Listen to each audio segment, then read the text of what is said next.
Hi, everybody. Tim Hughes here. I'm the CEO and co-founder of DLA Ignite. With me today, I've got Robert Lis, and we're going to be talking about social selling. Not something I know a lot about. And what we're going to do is we're going to talk about Robert's journey. And I know actually the audience quite often don't like journeys, but it's important in terms of the context of what Robert's came up against and how he basically has come and solved that. Before we get into that, Robert, tell people where they can get hold of you. Yes, LinkedIn, definitely LinkedIn. As long as we talk about social selling, it must be LinkedIn. So you can find me as Robert Lis. I have slightly different glasses on my LinkedIn photo, and I'm looking towards one side. Yes, like Seth Godin. Okay, it's not a big secret. I copied Seth Godin famous photo. So then you find... I copied his hair. Seth Godin is like a big reference point. So one of the things that give us some background in terms of, you work for a packaging company. Yes. Their headquarters out of Austria. Yeah. Their website is in English. Yes. It's written in corporate English. You work in Poland. You work in the Polish language. Therefore, in effect, you don't have. Explain all this stuff to us. Yes. So in some way, you're asking why I think I reached for social selling. When I joined Mondi 5 years ago, I quickly realized that there is no full scope of marketing tools available to me, like the website. There is a website, but not in Polish. And for Mondi, just to give you a bit of background, Poland is a really big market, especially for this type of product I'm responsible for this division I work for. This is the company number one in Poland in terms of corrugated packaging. So if you want to run modern marketing using digital tools, it was like a handbrake kind of pulled on. And I had a feeling 5 years ago, just a strong feeling that would be the way to go. But also I treated social selling as a kind of a gate to the digital world, and a gate that I could, use and be able to use the Polish language. And also, honestly speaking, I think it's not a big secret, and some people can emphasize, maybe the other marketeers, that some corporations are not really fast to act. They analyze too much. And 5 years ago, I said, perhaps it's not the perfect tool.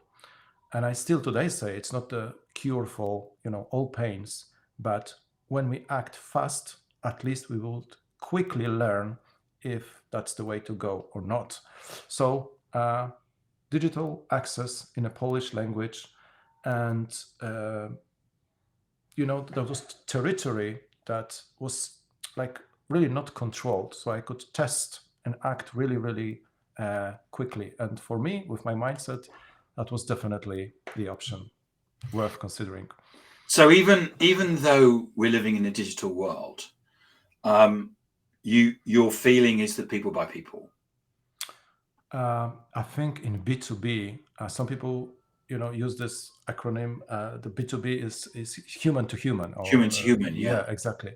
I mean, this is a great question because well over 10 years ago, I moved from B2C, from consumer marketing, to B2B. And what I enjoyed almost immediately, that in B2B, regardless of most tools that you use, you don't hide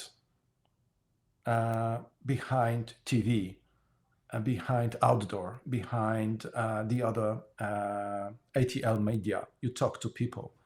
And during the event, during the live online digital event like we do right now, and you can see immediately the reaction of the people, whether what you say makes sense to them or not. And so this personal touch is definitely the way to go. And social selling is like one of the tools you can execute this human connection, let's call it like this, in a digital world. So, one of the things I think that we've learned out of COVID is that actually we crave human connection. even though we have all this hype around artificial intelligence, there was some research that came out last week from Ohio University in the States, where it said that when you sent AI generated content, people didn't like it. And one of those things I think is that buyers are not stupid, and we're all buyers in some shape or form. So we know we can smell a mile off when something's been created by a ChatGPT or something like that. But one of the things that you said to me when we did the preparation for this was that corporate profiles are not trustworthy. Yes, and I don't really remember whether you mentioned that in your book, but is there a book? Wow. Yes, that's your book. But I think I also saw some kind of research, but also you can really feel it. I know maybe some people would love to back their opinions, or they would ask me to back my opinion when I say that. But there is really nothing interesting in most of the corporate profiles. And the corporate profiles also, maybe buyers they don't know those processes that we have on the marketing side, but they are usually written by PR agencies and so on and so on. So this is like sometimes when I see that, it looks to me like a PR agency talking to PR agency.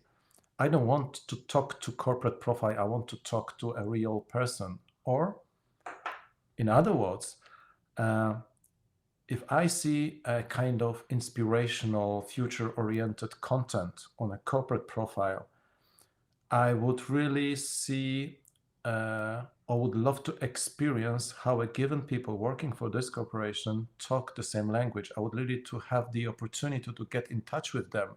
Probably I will never meet them in person, but I would like to see or hear them talking, for example, during the live event on LinkedIn. So it allows me to get this human connection with this very interesting thinking that a given corporation or given brand might represent. But honestly, maybe something can be changed, but I hardly find anything interesting when I follow a corporate profile. Maybe if it represents my interest, or I don't know, hobbies, I don't know, Apple or bike manufacturer, right. but this is very specific. So when I mean, what happens? Just so you know, Andrew is a viewer of us a lot, and he's being sarcastic when he says he didn't know that I have written a book. Okay, so he's joking. And just so you know, LinkedIn user, the reason why it's coming up LinkedIn user is in your settings in LinkedIn, you're not sharing the data. And it'd be really great if you could just say who your name was or something like that. Would be great. And Andrew, thank you so much. I can always trust you to. So Robert, yes. Corporate profiles are untrustworthy. So what you sell, in effect, the packaging, your sellers need to be an expert. Yes, because they know more about packaging than the customer does. Yes, they do. Exactly. And what they do as part of the sales process is actually say, I know I've been in packaging for 20 years. I know I can come in and help you. What you're doing, I wouldn't do it that way. If you do it this way, it might look better, and those sort of things. And that's what people, and I think from a B2B perspective, all salespeople are experts in some shape or form. Yes. And here, I mean, there are a couple of things that come to my mind, but I remember one sentence from a friend of mine who used to own a very nice B2B advertising agency, Darek Borowski. He said that the thing is that, exactly as you said, all your sales representatives, the salespeople, they are experts. They know almost everything that we could take out of them and sort of use as a content on LinkedIn. The small thing that we have to make is we need to make the world realize that they are the experts. So you don't need to change them as such. You don't need to pump, a new knowledge to their heads because they already know it. We just need to tell the world they are the expert. I'm the expert, and LinkedIn is just a tool to do it because it doesn't force you. So now I'm referring it doesn't force this messaging to people like cold mailing, cold calling. You can read the post or the message anytime you want. Of course, as long as it's not pushy. But okay, we are now coming to the shape of content. But as the buyer, I'm the person that's making the decision, aren't I? I'm scrolling and I'm going boring, boring, boring, boring, Exactly. boring, boring. That's interesting. I didn't know about packaging. Did you? And that's the point where you're making the connection digitally, aren't you? Yes. I mean, yes and no, because if the question relates to what type of content we should produce,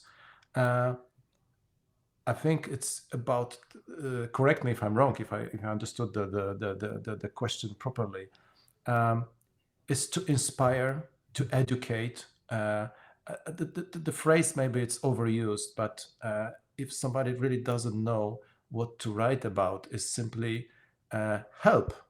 I think there was a famous sentence: selling is helping, or helping is selling. So as long as you explain, as you inspire, as you talked about the future, when you point to challenges, better ways, best practice, and you don't say that we are the best people in the world to do it and only we will help you. You just simply try to give the best practice. Then if it's, unbiased, not pushy, sometimes funny, sometimes not perfect. So authenticity is a big thing to consider. Slowly it will start get traction. Of course, there are more creative ways or producing content that will make you stand out. We did a couple of things, and I remember situations where after 9 or 10 months, we completely overturn somebody's visibility on LinkedIn. He was no longer a salesperson, he was an expert, but an expert that the other experts ask for opinion. Technically, he was still a salesperson. Yeah. So Robert, just what's been interesting for me is the fact that what you did, you started off small. You run a couple of pilots. Yes. You had an opportunity to do something, and you said, "I'm going to try something out." So you had we've got about 8 minutes. So in terms of, you had a retail salesperson who found they around e-grocery. So it was. Yes. I can't name the company because it was Deliveroo, in case you don't know what e-grocery is. But you basically, I think you had a piece of inbound, and anyway, you kind of built something. And while it didn't turn into a sale, it was an opportunity to work, wasn't it, on social? Yes. Talk to us about that. How we build it? Yes. Yes. So we had an idea that the company can provide this corrugated packaging to e-grocery companies, mostly in Poland. When you order something through Glovo, Uber, etc., your groceries will be delivered in a plastic bag. And this guy came up with an idea, what he called unboxing e-grocery, and there was a hashtag that he will test every company that does e-grocery. He'll simply test the service and describe it. So by the way, guys, listen to us. This is an idea for content. Simply document the reality. And he was always writing about the good things. We don't try to criticize people, but when something didn't wrong, then it was a great content for a one-on-one message or one-on-one video message. So you already can see several components of how you can communicate with prospects on LinkedIn. And after, 10th kind of test, he was being asked, "Hi, Mateusz, we are starting our new service. Would you be so kind to test our service?" That would normally not happen. And after a few months more, a research agency producing new report on the Polish e-commerce asked him whether he can comment on the state of things in terms of the e-grocery situation. The same with other logistic advisory agency. They also ask him for comments. So if you talk about wins, because some decision makers might be most interested in what's in it for me from social selling. So we had leads, but we also had what I called not sales-related wins, meaning publicity, presence in important reports for which we spent €0, nothing. And this guy really was recognized in the world of e-grocery or this type of e-commerce. And it all took, believe me or not, around 8 to 9 months. So I think it's a kind of a bookcase example. You also had another one around white goods, didn't you? Yes. The white goods example is maybe we are slightly touching account-based marketing here. Imagine just several big white goods brands in Europe. They had to transform their packaging. They can no longer use EPS. And one of the ways to go is corrugated packaging. And it was very nice or interesting or inspirational project because it was started several years ago when we knew that all those legislations that now people talk about, that they would probably introduce. We didn't know when. And we also knew that you won't implement this change quickly. And because the number of decision makers, because I think you can count the white good brands that produce big stuff like washing machines, you can count them on the fingers of your hand. We started to find those people and produce content that doesn't say, guys, there is a problem and it will be really important for you in 2 or 3 years' time. But we said in 2 or 3 years' time, there will be a big change. In order to make this transformation, you need to prepare. And here is what we think. And we told them very openly through posts, one-on-one messages, that we are evaluating this solution or that solution. Here we failed. That works, and that works as well. So we were absolutely authentic. And so this content was really like showing us that we don't know because no one knows. No one has ever made this transformation. And this way, of course, there was, the classic work that you had to do. I mean, classic on LinkedIn, you have to build your network and so on and so on. That was like the basic that had to be covered. And this way, I could say, when we wanted to get in touch with head of procurement at a very big organization producing white goods, for example, in Italy or in another country, to get the meeting after sending an email a message on LinkedIn, it took us 30 minutes with the head of procurement for the half of the world. Why? Because this guy, for whom we did it, was already recognizable. He was not, just a sales representative. Not just another salesperson. Not just another salesperson, exactly. There's also you've also done some stuff around personal branding, haven't you? So you've looked at logistics experts, retail experts, things like that. Yes. I think you could say that there are 2 ways that I work with them. I try that those people that are really important opinion makers in those industries are known to our key accounts, or the other way around, that our key accounts know them. Because, for example, if we talk about the e-commerce and we do a webinar, it's great to have an expert. And because those experts, they see that our approach to content is like, in short, to give value and not to promote our brand and talk by us. It's definitely value, solving problems, inspiration. They engage with us as well, meaning that they are willing to give their personal brand to us and, for example, become a guest in our webinar on something like this. We don't pay any money for that because we became credible for them. But I also do my marketing. My marketing, would sound as a personal brand. I also use LinkedIn or social selling when I do marketing for the organization I work for.